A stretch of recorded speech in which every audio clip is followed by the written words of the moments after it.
you love your job? Do you love where you work? Do you wake up every day when you're going to a place to earn money, proud of the product or service that you're involved with? You love the people that you work with, you love your boss, and you are excited to go there every day, or 5 days a week, or however many hours you work. And usually the answer for most people is no. Most people have a job to pay their lousy, stinking, rotten bills. Very few people can say yes to all of those things. So what if you found a position like that? What if you find a place where you'd love to work? You'd love to work with those people. It's the hours that suit you, the money that suits you, the product or service that you'd be really proud of, and you want to get that job. So you're going to apply for a position somewhere that you are excited about.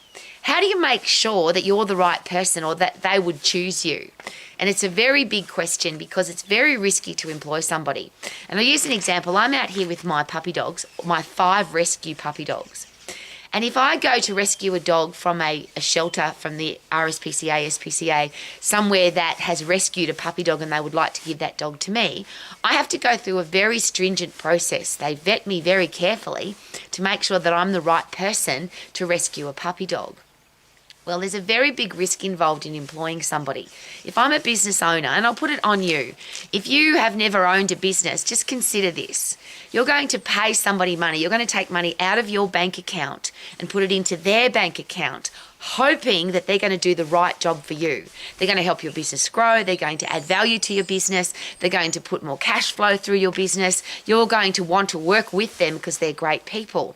So now we're at a really interesting process. As the owner of the business, you've got to find the right person, and as somebody going to apply for a position, you've got to find the right business. So how do you make sure that that's all going to work? And surely it comes down to who are you? What do you stand for? What do you believe in? What's important to you? And why would you go and work somewhere that isn't all of those things? Because you're going to end up with a job that you don't like, and it's very, well, I think it's very rare, I'm not sure it's even ever happened, that people work somewhere where they don't like the boss, they don't like the product or service, they don't like the hours, they don't like the money, but they still put in 100% effort. The reverse of that is if you love what you do and you're working with great people and you're earning the amount of money that helps you live your life brilliantly, is it possible that you're more likely to put in 100% effort? Now, I wish humans weren't like that. I would just wish that everybody was a 100% person, and wherever you go and whatever you do, you just put in 100% effort and you're the right person for every position. But I think I'm living in la la land, and I've employed literally thousands of people all over the world, and I work with business owners every day who share with me that A, it's very risky to employ people, and somebody that puts in 100% effort all of the time is very hard to find. So what if we start there? If you are going to apply for a position anywhere, are you committed to 100% effort regardless? Because we live in a world now where sick days, holiday pay, I don't feel well, I'm going to chuck a sickie. I'm from Australia where that just is like it's a normal cultural pastime. I don't feel like going to work, so I'm going to ring up and tell my boss that I'm sick. If you own the business and somebody calls in sick, is it going to add value to your business or is it going to detract from your business? So there's a great place to start there, and because I'm an exercise professional, I don't want to employ people that aren't healthy, fit and strong. They're too complicated. They get sick, they get tired, they get depressed, they eat crappy food and they don't do any exercise, so they're not very valuable to an organisation. Now, I can say that because I'm not employing you, and bosses can't say that to you because they're not allowed to anymore. It's such a complicated process to employ somebody that you can't even ask those kinds of questions. Are you fit? Are you strong? Have you got a sound family background? Do you want to work here? What are the reasons that you want to work here? Because most people don't tell the truth anymore either. Their CV or their resume isn't an accurate description of who they really are. It's usually an exaggeration. So there's a great thing to begin with. What is your social media background? What is your history? Because a lot of managers now, owners of businesses, HR managers, they don't look at your CV or your resume. They usually open it, put it in the rubbish bin, and then go, or they get your CV to get your name and your details, and then they go looking. And regardless of what you've deleted from social media, a really savvy techo person can find out all you've ever done on social media, all the things you've posted, all the things you've complained about, if you've ever been a gossip or a critic, if you've ever been nasty, if you've ever told lies. That's pretty easy to find out now.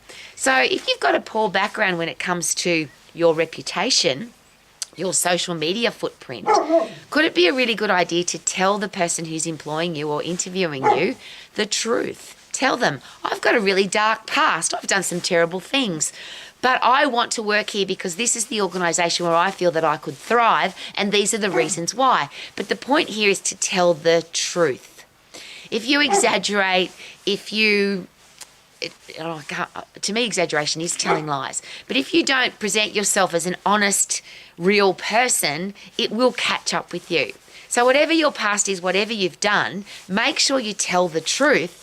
And don't go and apply for a position unless it's something that you really want to do, and then share with the person that's interviewing you or wanting to employ exactly why it is that you want to work there, how the connection will work brilliantly. And the business owners that I talk to that are finding it very complicated to find great people, find it really refreshing when you tell the truth. Yes, I got fired from that position because I was an ass. Yes, I got into a horrible situation with those people because I was a terrible person. But if you tell the truth, it's more likely that A, you won't get caught in the future. And if you're going to get caught, better to get caught now and you present it than somebody else find out. And with social media now, people will find out. So don't waste the time of the person that's going to interview you. There's a great quote for that, and it's probably politically incorrect, but a lot of business owners are now using it. They don't like clock suckers. Don't waste somebody's time. If you're not serious about this position, if you don't really want to work there, don't waste the time of the person that has to employ you or interview you for that position. So there's a great place to start. Then there are some things that are very rare now. And if you are this person or you think you can be this person for this organisation, then it needs to be a tick box. Will you arrive on time? Will you put in 100% effort? Will you help the business grow and help improve cash flow, membership? The most important thing here is if I'm just going to employ you to do a job, then you are worth a certain amount of money. If you want to earn more than that, if you want to be promoted, if you want to be respected, if you want to, and I always share this, there's a certain amount of money that gets paid per position. But that doesn't mean that that's how much everybody in that organisation earns. Most people think, well, $25, $35, $50, $100 an hour, that's what they pay here. No. If you are worth more than that, if you're in the right organisation, they will pay you more than that. But they're not going to pay you that at the start. So here's the real challenge, and this is the challenge I'm giving you. If you tell somebody you're awesome, you put in 100% effort, you can make the company grow, I'm amazing, you should employ me, you could be full of BS. You could be a liar, and the employer doesn't know that. So how do you prove that that's the truth? And this is where most people would never do what I'm about to share with you. I have never worked for a wage. I've never gone into an organisation and said, please employ me. I've gone into every organisation because I'm not an entrepreneur, I'm an intrapreneur. Every business I've ever been to and every business I've ever worked in, I've always said this, don't pay me any money. Just reward me for the extra money that I bring into the business. Work out what I'm worth if I can put in 100% effort for you.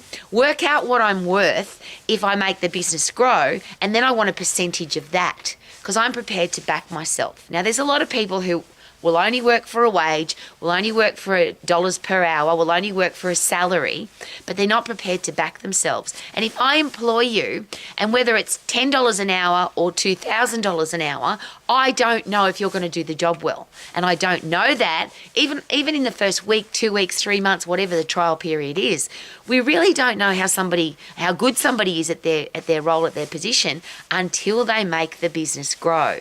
So if from day one I can see that you are a 100% effort person, you arrive on time, you dress well, you want to learn the systems, you know about our organisation, you're excited to be here. But I need to see, the employer needs to see, the people that own the business need to see that you are prepared to back yourself. Now, if you're not prepared to work for a commission, a bonus, a percentage of what you bring into the business, then you're going to have to prove pretty quickly that all your talk at the beginning isn't just talk, it's actual reality.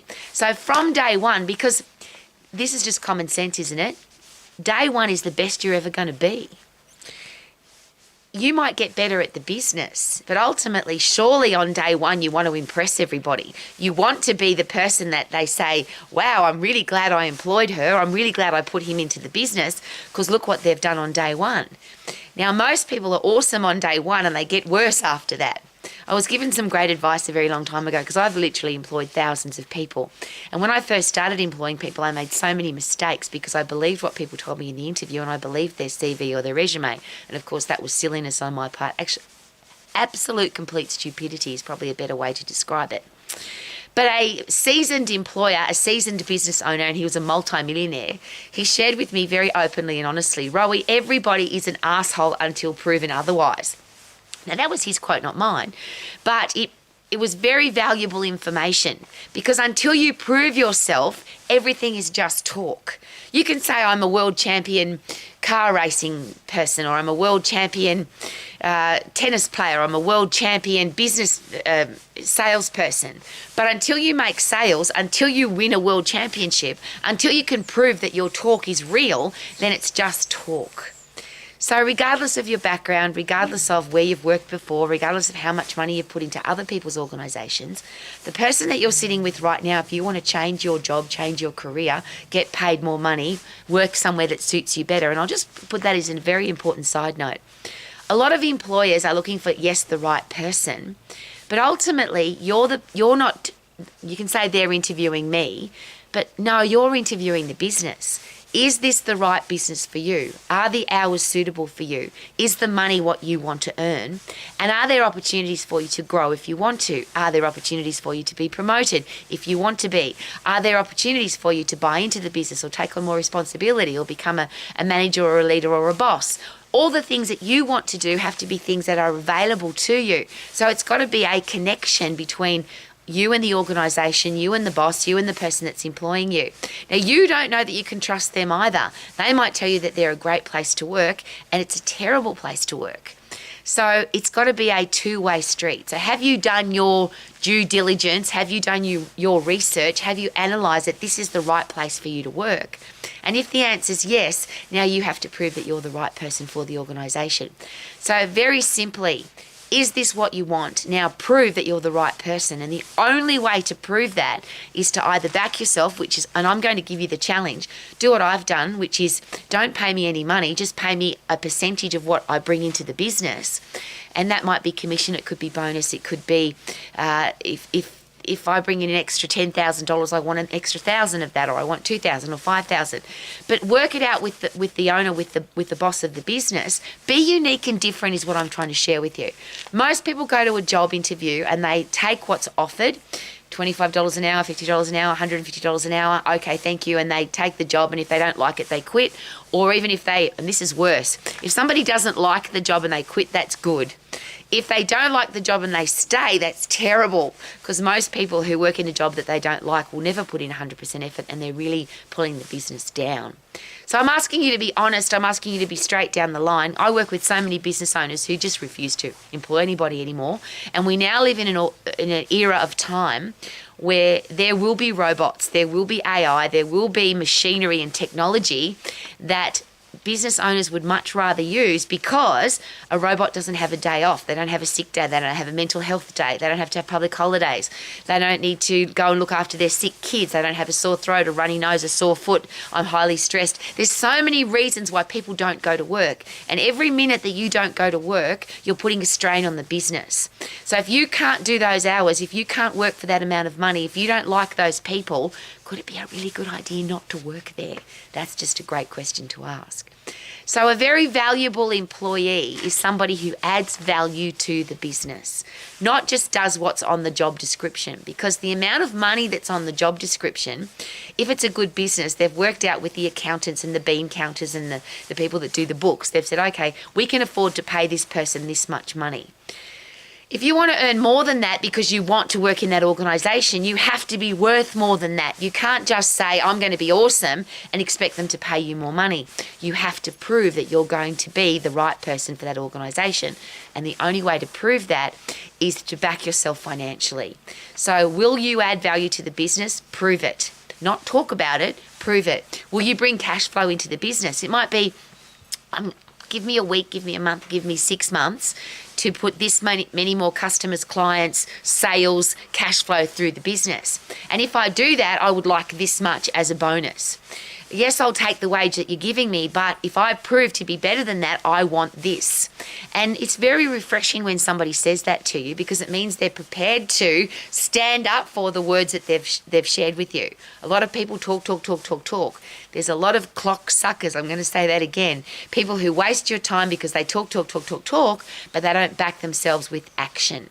So if you want to work in an organisation that respects you, that honours you as a person, that gives you great working hours and pays you the amount of money that you want to earn, surely you have to be the right person for that position. It's risky to employ you. It's risky for you to work there. So let's make it a win-win. And isn't that the ultimate in every relationship? A win-win. The employer wins because you're there, and you win because you've been employed by those people. Could that be the only way that when you wake up every day and you're adding value to the business, you love going there because you're getting all the things that you need, they're getting all the things that they need, and it's a win-win for both parties? Could that be a great way? You ready to live your life to the max? Super duper doo, how are you? Loving what I do. And my puppy dogs. Woohoo!